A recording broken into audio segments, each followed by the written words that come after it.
Welcome to the Inner Athlete Podcast, where we discuss all things youth athlete development and youth mentoring. Welcome back to the Inner Athlete Podcast. I've got a friendly face that has come back, and there's quite a lot of things he's been doing since we last spoke. And the last time we actually spoke was he was on the way to the Rugby League World Cup over out in the UK representing Greece. Nic has decided to come back and grace us with his presence. Nic, it's actually really good to see you. And there's definitely a lot that has happened in the last 12 months for you. If you just want to give us a quick rundown of how was your experience? How was the World Cup for you? Well, before we got there, it was my first time in Greece, and then getting to know all of the team and the players, and I guess getting amongst the Greek culture was that was good fun. I mean, I've only been immersed into it in Melbourne, which is sort of the second. It's one of the most densely populated places where all the Greeks are. So, but being over in Greece and getting to know the landscape of and the history of the Greek Rugby League was it was great. It was a good precursor to going over there and I guess. Yeah, it was as a whole great experience, and then it was. I didn't go in with many expectations. I was just there for the not there for the ride because I wanted to be, wanted to. Can I backtrack a little bit? Yeah. So apparently, I'm not too sure if you told me the story or I actually searched it up. Was rugby league was illegal in Greece? Is that right? This time last year, August last year, it became legal. So wow, that was due to I don't know the full backstory, so I can't really touch on it too much.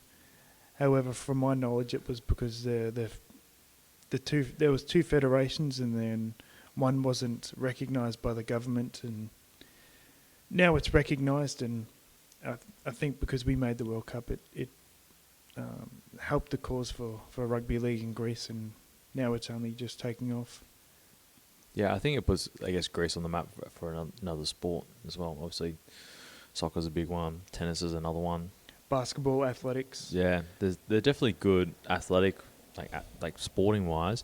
But that was crazy because I heard a story of they used to, in terms of of matches, when Greece matches they organised by the organisation that was technically banned from running games. They would actually create Facebook events, and what they would do is they create the Facebook events, and apparently the authorities would actually rock up to the game, and then as a result through back channels, through whatever it was, WhatsApp, and then they would communicate. It's nah, it's actually here. So they kind of let them on a wild goose chase. Yeah, a wild goose chase, and there's a good story. There was a game, for example, 3 hours west of Athens, and so that's where the game was being played. And then there was similar to what you're saying, there was an event created for a game to be played. Let's just say 3 hours east of Athens. So yeah, the authorities were tipped off that it was towards the east, but the next day they were playing towards the west. So there was a bit of that going on, but it's good now that it's recognised, so we can stop the fluff and actually make some progress towards getting juniors in and getting on with business. Yeah, getting on with business to help bolster, rugby league in Greece. It's not just rugby league, but opportunities for kids and for the current players to look forward to something, and so it's good. Yeah, good direction. So let's go to the World Cup itself. So it was based. Where was it in the UK specifically? Where were you hosted? We were hosted in Sheffield, a small uni town. Is what from what I know, what I collected during my time over there. We were based in Sheffield, and then there was teams surrounding us. In our pool, we had France, Samoa, and England. So 3 very good teams. two heavyweights, and then with no disrespect to France, they're a very strong outfit too. It just happens that I'm sure if they were in any other pool, they'd be quite competitive, but they obviously had France and Samoa to compete against, and so we were based in Sheffield. We first played a game in Bradford against the Bradford Bulls, which are quite a rich history with regards to their rugby league, and I think that's where the Burgess brothers came out of. Yeah, and we'll get to that in a second. Yeah. And that was a really good introduction to the UK and the way that they play footy over there. Because it was this time last year, so it was October last year. Wet, it's cold, it's wet. Obviously, the opposite to here. I guess, how did you go with the climate change? To be fair, we got some really nice weather. Oh. Some sun, and I think I could count on one hand how many days it rained. So you're pretty fortunate. Yeah, very, very fortunate. We obviously experienced, the UK. We had those rainy times, but yeah, we were fortunate with the weather, and so I don't think.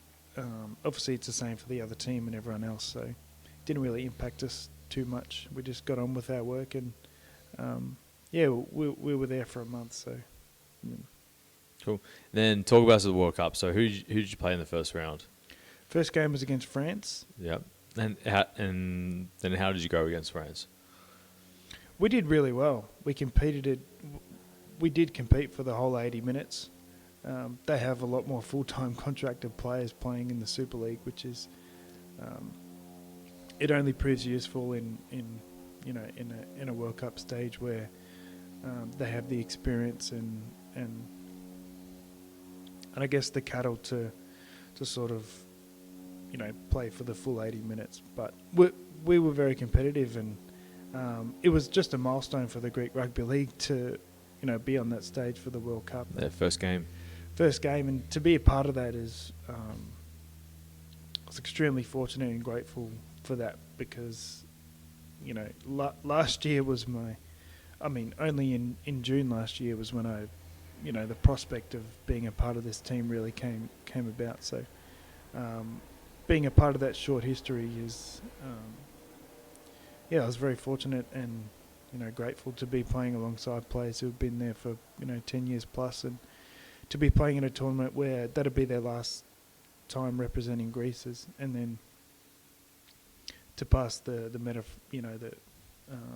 responsibility it is, and to the players that are coming through. So myself and some other players it comes with responsibility, but that's also exciting. Yeah. Then who did you play? Was it Samoa in the next game? We played Samoa in the next game, but I'll just touch on the France game. We lost 38-12. So, and you're looking at the guy who let the first try in. Oh no. 38-12, and we took a lot of confidence out of that. As our first game together with different personnel, and we treated every game as they weren't dead rubber games, because with the coaching experience the level of coaches we have over there, they were able to really simplify the game plan for us, and give us pointers where we can exploit teams and where we can use our strengths to really find a win in a game where the odds are so stacked against us. Yeah, just trying to get like a 5 minutes of play where you got the momentum swing, and then try and put yourself in a position to convert to points. That's right. And in the France game, one of my teammates got the tackle of the tournament, and then the tackle of that round, and we also got the try of that round. So it's quite exciting stuff. Was that in broken play as well? What I remember. If you can't remember, that's fine. It was a while ago. Yeah, it was a while ago. I've watched the highlights a lot of times. Yeah. But yeah, that was a while. I think it was a kick, and then it was in broken play where the young centre named Nic, he did a darting move and scored our try. So, but after that first game, it was very much about optimising recovery and we obviously needed to get some more time together on the training paddock. So that week spent was, looking at footage and preparing for the game against Samoa. Yeah, just focus on defensive structures because you knew they were going to come at you. There was nothing we could do, I guess, physically to get fitter, stronger, or anything like that. Everything was just spearheaded into Tactical, getting the bodies right, moving, having fun, and enjoying the challenge that was Samoa. And they obviously came off a disappointing loss against England, where they were out for a point to prove. And I was obviously immersed in that as well. And then also Nic Flocas, I was very excited and just in awe of the calibre of players I was playing with and against. yeah, because they had Penrith Panthers players as well. Essentially, the Penrith Panthers team and with their structure, and I say structure, and then also their off-the-cuff play where they have players who are very exciting. And I sort of had to catch myself and realised that Stephen Crichton running past me, but he's running past me, so I've got to get back into the defensive line and just put my body in front. And that was such a great experience to be a part of. And I definitely look back on all across all of those games and think, I did that. And Then the last game is the England game. How did you prepare for that one? Because obviously England were top 4. I think there's something special about playing England in England against. It was a bigger fanfare as well because it was the home side. They were also rooting for us too. When the first 20 minutes of the England game, we held them to, I'd say, under 20 points, and we scored a try within the first 15 minutes too. So. Oh wow. We were very competitive during the first 20 minutes. The remaining 60 minutes, we were still giving our best shot, but they just proved to be pretty strong, and the score ended up being something that I don't have to mention. We'll look past that because we'll it was for Greece. I guess the main goal was just to be competitive for as long as possible. And then potentially, poke holes and exploit other teams with an under-experienced side, essentially. That's correct, and we knew that going into it. Everyone just... it wasn't hard to get up and about for. Everyone was excited and understood the magnitude of... We played at a ground called Bramall Lane, which is... As we were told, the ground zero for where soccer was invented. So, oh wow! Although it's a different sport, it's still a sport. So there was a rich history there for some historical context for you. And to play at a ground like that against England, and to have the players playing against, and the crowd rally behind us whenever we make half a break, score a try, was. It was the experiencing that was great. Yeah, too. I think it was more like a win for the game than anything else to see another nation come into play, just to see some fresh eyes, fresh blood, and then seeing what was possible for Greece in the world of rugby league. You came in before, you had a bit of a training session, and you mentioned something about Big Tommy Burgess. For those who don't know who Tom Burgess is, he is a twin of George Burgess. Is he still at South Sydney? I can't remember now. I think he's still at Souths. His brother used to captain South Sydney Rabbitohs, Sam Burgess, and his older brother, Luke, there's 4 of them, also used to play at South. So all 4 of them actually they played together at Souths. Anyways, Tom Burgess, big dude, is the twins are the biggest of the family. And then you decided to do something a bit unorthodox. I wouldn't know you to do this. We were just copping it all day from him, so... I mean, I'm out there. I'm going to tackle him anyway. Why not? Make it a bit fun. Make it known that we're going to kick to him and he's going to run straight at me. So I'm just every kick-off, you can see it on the footage, and I'll show you. I'm there pointing at him, and he points back at me. And I'm like, oh, here we go. So he catches it near the scrum, or between the 10 metres and the scrum line, so that's about 15 metres. I was in the middle of the field, and you can just see him V-line straight to me. Just makes it absolute beeline towards you. Yeah. Nothing was said in the tackle after that, but there was a sort of rugby league nod to say... A sense of respect. Thomas, here I am, but, good on you, Nick, for, Giving it a go. Giving it a go. And I draw similarities back to the Samoan game, playing against players who, I watch on TV and would love to be in their position, and then that's, I correlate that to Tom and some of the other players too, But I also got to get back into things, and I'm playing a game here, and I'm representing, But they're just like anyone else off the field, they're good knockabout guys, and that was shown after the game. And the England team was staying about 100 metres away from us, and he's from Souths, and we had some Souths players too in our team, so he came over and made himself known after the game.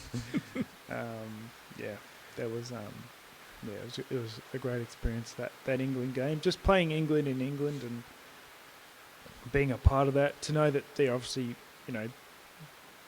they're quite a high chance of winning the competition, which they unfortunately fell short in such a thriller of a game against Samoa. They're just like us. They were trading jerseys after the game and saying, boys, and it was great fun. I want to allude to something as well. You actually held an accolade for the whole tournament as well. Do you want to just briefly talk about that? It wasn't something that I was striving for. It just happened so that throughout the first 3 games of the tournament, I happened to rack up the most tackles, for any player throughout the whole competition. And there are certain reasons why we defended a lot of the time, and I was in the middle of the field and was fortunate enough to play for the whole 80 minutes across 3 games. So I'm unsure what their definition of what constitutes a tackle. Some of the times I just flopped and put my body in front, so that just racked up another one. But I am proud of that, because that shows that I wasn't just there for the ride. I was out there putting in some work, and it wouldn't have been possible without obviously being on the field and then having my teammates there to do a lot of the attack as well, whilst I was catching my breath and in attack and gearing up for the next defensive set. But it was, a couple missed tackles in there, here and there, but that happens when you play such a level of opposition. And so as we alluded to before, it was roughly 40, average 46 or so tackles, so 41, 49 and 50. I think that checks out to 140 tackles. Yeah, it's actually well above the NRL standard in terms of a high tackle count as well. Usually you're between about 30, 35 for a high tackle count. At the end to the 40s on such a regular basis, and playing 80 minutes in the middle of the field against the hard attacking teams.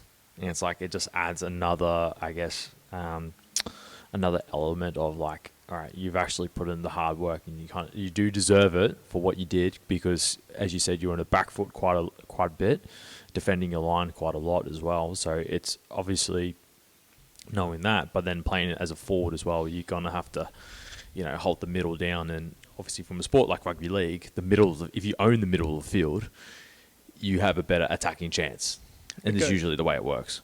It goes a long way in adding in your chances of putting points on and building pressure. And I will touch on that. I wasn't alone with, me with a lot of tackles, even with my Greek teammates. A lot of them notched up a lot of tackles, so that's a credit to them. I just happened so that I was leading at the end of the first 3 rounds, and I remember against against England. One of my good friends, Will, he came to the game, which was such an awesome experience seeing him in the crowd because we've always kept tabs on. He's played professional sport too. I remember going to watch him for a game, and when he came up to Brisbane, he was playing for North Melbourne at the time, and obviously we're in the other side of the world, but for him to come watch me, and he was there travelling with his partner, but as soon as he found out I was in the team, and he bought tickets straight away. So it's like a surreal moment. Yeah, that was unreal because I've played sport with him for when we were, before we were teenagers almost. So yeah, that was a really, really nice moment. And he came and told me that, Nick, you made 50 tackles. And I'm like, what? Like, there's no way. All I did was, flop my body onto these guys to try and stop their momentum. But yeah, to share that moment with him, regardless of if I played 1 minute or 80, it was such an amazing moment. And yeah.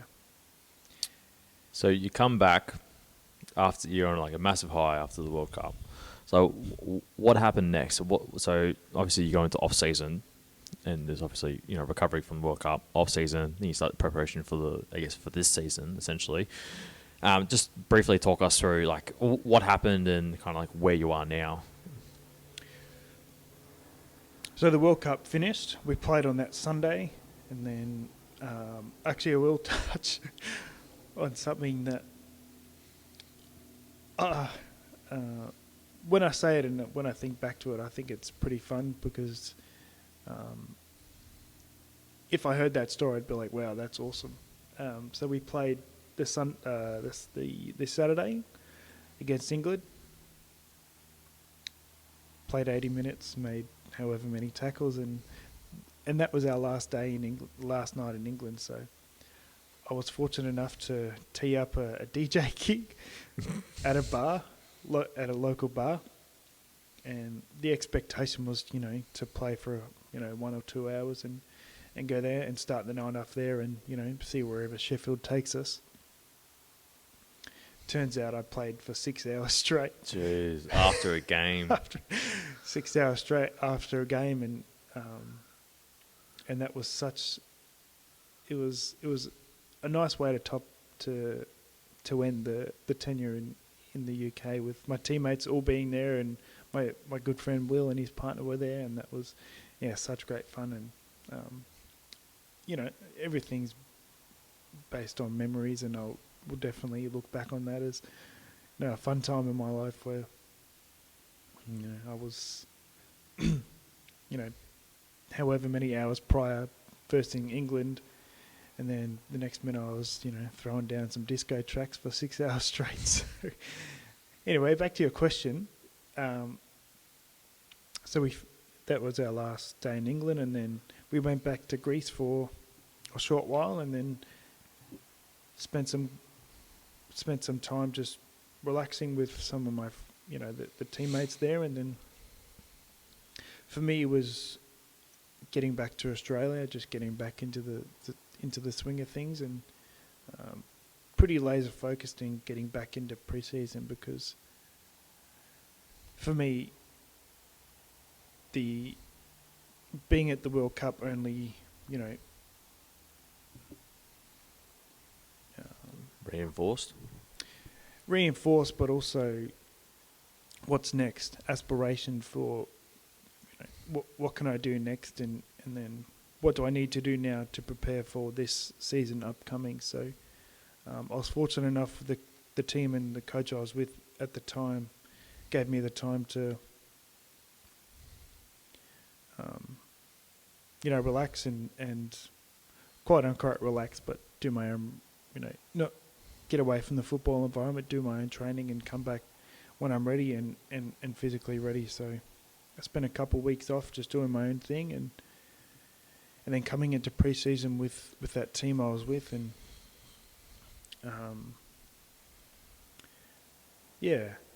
not really having too many expectations of and expecting anything just because I was a part of that campaign at the World Cup, expecting to be any more of a player, because Like special privilege. Yeah, or yeah. anything. Not expecting anything in regards to that, because that's not the reality of it, and I wouldn't want someone else to be. It wouldn't feel comfortable for me to be in a team like that and someone else coming in and expecting things. So, yeah, I just came in with my head, I think with my head screwed on and ready to try and improve myself again. And then I was fortunate enough to, get some time off playing some of the trial games just to give the body a rest. And then come to the 2023 season with, aspirations to better what I did in 2022 with regards to the competition and team I was with. For reasons that some of them were outside of my control, that didn't really eventuate.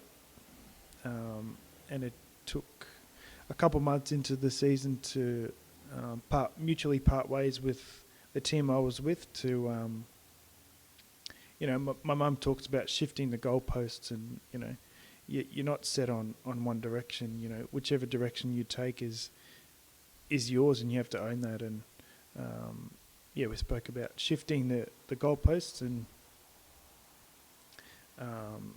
pivoting into another direction to, continue on the same path of progressing my career and doing what I want to do in this game. So the goalposts have shifted, and I guess the team I was playing with just changed, and I was given an opportunity to play for a local team and go through those ranks to be able to attain the level of competition that I was playing. And I was quite excited to test myself at a... Oh, sorry, keep going, you're right. Test myself at a level which was the slightly higher to the level I was playing with the previous team. So came off the bench, ripped in for 30 or so minutes, and sort of ended my season then and there in a tackle, and just found my front, as you do as a lock and a front rower, and someone put their weight through my hips, and that's my left groin gone. And I remember feeling extremely devastated. I remember sitting there and crying on the sidelines because I'd made this for what was to me a big move in wanting a big move for me, and an understanding that this is a stepping stone in the trajectory I want to take with my career in rugby league, and just seeing that as a complete halt to that. However, I overcame that emotion pretty quickly with the help of my partner Elizabeth, just helping me process things, and she was there supporting me. And but the injury occurred, and as I said, I remember there sitting and crying because I was caught up in the emotion of I won't be able to play next week or the week after or anything like that. And it's been 5 months now since I've played that game, but the lessons and the things that I've focused my attention to over those past 5 months it's been reassuring to know that an injury is just an injury. And I was fortunate that I was equipped with, I wouldn't say I was equipped with enough tools to overcome that. Yep. And I remember the actual injury itself was quite it wasn't funny at the time, but I remember hobbling upstairs in my apartment, and me and my partner were just going to go home. We got some ramen, we were just going to go home, and I remember hobbling up the lift and making about 10 steps, and unfortunately decided to pass out and faint then and there. But Jesus. So that was the kicker to go to the hospital,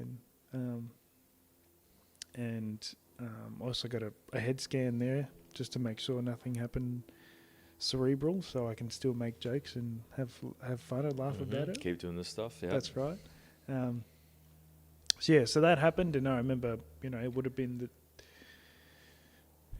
the next day or 2 days afterwards, I was just that excited and keen to rip into some, upper body training and do all that sort of stuff. And I remember sitting at one of my favourite, there's a gentleman there, it's at a cafe just nearby where I live. I remember just sitting there and, writing down some notes, and it was along the lines of, I can't control what happened, I just got to control what I can do now, and I'm going to enjoy this process, and it's going to be a valuable lesson in learning about, of myself and the body, and it was a great perspective shift, and I reflect back on the time away from that football environment, and I got a lot out. I got a lot out of it. So you got a lot more perspective and appreciation that it's only a small part of my career as a rugby league player, that however many months it took to come back. Keep an eye out on the second installment of our conversation. If you want to stay updated on the latest episodes, make sure to subscribe to Inner Athlete on both YouTube and Spotify.